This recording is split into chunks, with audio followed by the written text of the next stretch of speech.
Hello guys, नमस्कार, जय Jagannath, welcome to my new blog. So last video रे थिला नासिक रो जर्नी।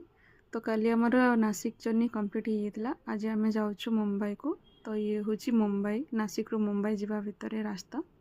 तो सकाळे सकाळे आगे सिद्धिविनायक टेम्पल दर्शन कर देथिलु, किंतु सिद्धिविनायक टेम्पल दर्शन रो वीडियो मु करि पार नै सांग माने, सेति पई सॉरी। तो आमे जाउथलु इंडिया गेट जीवा रास्ता रे आमे देखिलु अंबानी रो घर। तो अंबानी रो घर पर आमे जाके इंडिया गेट ता सहित ताज होटल जोटी थिला, तो ताज होटल दुईटा जाक आमे देखिथिलु। सेठी हमकु जीवार थिला एलिफेंटा कैब।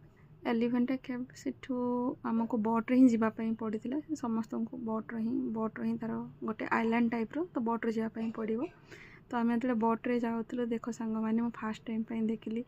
फिल्म रे तो देखी माने केमिति सबू ये सब जिनस केमिति माने सप्लाई हुए, केमिति बड़ बड़ जहाज रे सप्लाई हुए। आज फास्ट टाइम पे पाखरे रियल टाइम माने फेस कली आ देखिली। बहुत ही सुंदर लगला, भल एक्सपीरियंस थिला। आम एलिफेंटा कैब तो जाइथिलु, किंतु सॉरी सांग माने तार भी वीडियो मु बनै पालिनी, कारण बहुत ही गरम थिला।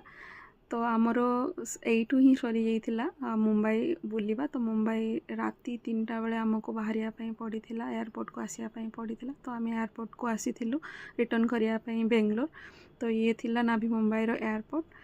आउ बहुत ही मजा लगिथिला, किंतु गोटे जिनस बहुत एक्सपेंसिव मुंबई रो। आउ एते गरम जे आमे बहुत किसी जिनस वीडियो फोटो आमे नहीं पारलु। एठी रहिली, देखा हबो नेक्स्ट वीडियो रे। कहली जय जगन्नाथ, बाय बाय, टाटा।